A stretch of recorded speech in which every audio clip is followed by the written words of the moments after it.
வணக்கம். இன்னைக்கு நம்ம பார்க்க போற டாபிக் சயாட்டிகா பெயின். இன்னைக்கு இருக்கிற காலகட்டத்தில் அதிகம் பேர் சயாட்டிகா பெயின்னால பாதிக்கப்பட்டிருக்காங்க. இதுக்கான ட்ரீட்மெண்ட்னு பார்த்தீங்கன்னா அதிகம் பெயின் கில்லர் டேப்லெட்ஸ் தான் எடுத்துக்கிறாங்க. இந்த பெயின் கில்லர் டேப்லெட்ஸோட சைடு எஃபெக்ட் என்னன்னு நம்ம எல்லாருக்குமே நல்லா தெரியும். ஆனால் ஈஸியான யோகா ப்ராக்டிஸ்லேயே இந்த சயாட்டிகா பெயினை மேனேஜ் பண்ண முடியும். இதுக்கான காசஸ் என்னன்னு பார்க்கலாம். கண்டினியூஸாக ஒரே பொசிஷனில் 10 to 12 hours ஒர்க் பண்ணுறது, நின்றுட்டே வேலை பார்க்குறது, உட்காந்துட்டே வேலை பார்க்குறது, இதனால் நம்மளுடைய போனில் அழுத்தம் ஏற்பட்டு மசில்ஸ் டைட் ஆகுறதுனால சயாட்டிகா நரம்பு பாதிக்கப்படுது. அதிகம் வெயிட் தூக்கி வேலை பார்க்குறவங்களுக்கும் இந்த ப்ராப்ளம் வரும். ஒரு சிலருக்கு ஆக்சிடென்டலாக ஹிப் ஜாயிண்ட்லேயோ ஸ்பைனல் கார்ட்லேயோ அடிபடும் போது இந்த ப்ராப்ளம் வர்றதுக்கு நிறைய சான்ஸ் இருக்குது. வாங்க சயாட்டிகா பெயின் சரி செய்யறதுக்கான யோகா ப்ராக்டிஸை ஸ்டார்ட் பண்ணிக்கலாம்.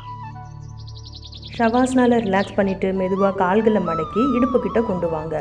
கைகளை பக்கவாட்டில் வச்சுக்கிட்டு இடுப்பை மெதுவாக மேலே தூக்கணும், இடுப்பை மெதுவாக கீழே வைக்கணும். இடுப்பை மேலே தூக்கும் போது மூச்சை உள்ளே இழுக்கணும், இடுப்பை கீழே வைக்கும்போது மூச்சை வெளியே விடணும். Inhale up, exhale down. Inhale up, exhale down. Inhale up, exhale down.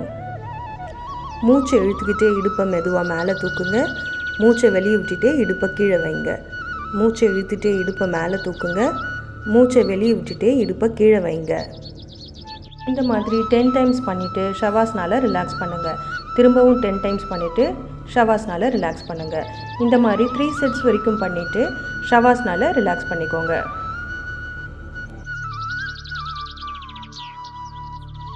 இந்த எக்ஸசைஸை எந்த டைமில் ப்ராக்டிஸ் பண்ணலான்னா மார்னிங் அண்ட் ஈவினிங் டைமில் ப்ராக்டிஸ் பண்ணலாம்.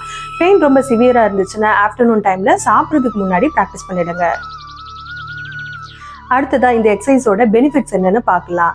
இந்த சேதுபந்த பிராணாயாமா ப்ராக்டிஸ் பண்ணுறதுனால சயாட்டிகா நர்வ் நல்லாவே ரிலாக்ஸ் ஆகி ஃப்ளெக்சிபிலிட்டி இம்ப்ரூவ் ஆகும். இதனால் நம்மளால் பெயின் இல்லாமல் நடக்க முடியும், காலை மடக்கி உட்கார முடியும், நைட்டு பெயின் இல்லாமல் நிம்மதியாக தூங்க முடியும். இந்த எக்ஸசைஸோட கான்ட்ரா இண்டிகேஷன்ஸ் என்னன்னு பார்த்துடலாம்.